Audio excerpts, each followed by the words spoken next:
நீங்க ரியாத்ல இருக்கீங்க, அப்படி இல்லைன்னா உங்களுடைய ஃப்ரெண்ட்ஸோ ஃபேமிலியோ ரியாத்ல இருக்காங்க அப்படின்னா அவங்களுக்கு இந்த வீடியோவை உடனே ஷேர் பண்ணுங்க. Welcome back. இன்னைக்கு ஒரு இம்பார்ட்டன்டான ஒரு அப்டேட் தான் வந்திருக்கேன். என்னன்னு பார்த்துக்கிட்டிங்கன்னா, சவுதியில் இருக்கிற ரியாத் இன்டர்நேஷனல் ஏர்போர்ட், அதாவது கிங் காலித் இன்டர்நேஷனல் ஏர்போர்ட் அப்படின்னு சொல்லுவாங்க. அங்கே வந்துட்டு மொத்தமாக 5 டெர்மினல் இருக்கு. இந்த 5 டெர்மினலில் தற்போது, அதாவது February 15ஆம் தேதி வரைக்கும் டெர்மினல் 3ல தான் வந்து இன்டர்நேஷனல் ஃபாரின் ஏர்லைன்ஸ், அதாவது நம்ம இந்தியாவிலேருந்து வர்ற ஃப்ளைட்ஸ் எல்லாமே வந்துட்டு டெர்மினல் நம்பர் 3ல தான் வந்து அரைவல் அண்ட் டிபார்ச்சர் ஆகும். பட் February 16 இருந்து 25ஆம் தேதிக்குள்ளாடி இந்த ஒரு இதில் வந்து பெரிய சேஞ்சஸ் எல்லாமே வரப்போகுது.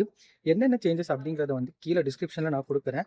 நான் ஒரு குவிக் அப்டேட்டுக்காக இந்த ஃபாரின் ஏர்லைன்ஸ் எல்லாமே டெர்மினல் 3லேருந்து டெர்மினல் 5க்கு சேஞ்ச் ஆக போகுது. நீங்கள் இன்கேஸ் 2 மாதத்துக்கு முன்னாடி ஃப்ளைட் டிக்கெட்ஸ் எடுத்துருந்தீங்க அப்படின்னா உங்களுடைய டிக்கெட்ஸில் வந்து டெர்மினல் சேஞ்ச் ஆகிருக்கிறதுக்கு வாய்ப்பே இல்லை. நீங்கள் ஃப்ளைட்டுக்கு போகிறதுக்கு முன்னாடி உங்களுடைய ஃப்ளைட் எந்த டெர்மினல்லேருந்து போகுது அப்படின்னு சொல்லிட்டு செக் பண்ணிட்டு போங்க. அண்ட் வந்து இனிமேல் நீங்கள் டிக்கெட் புக் பண்ண போகிறீங்க அப்படின்னா உங்களுடைய டிக்கெட்ஸில் வந்து டெர்மினல் நம்பர் வரதுக்கு சான்சஸ் அதிகமாக இருக்குது.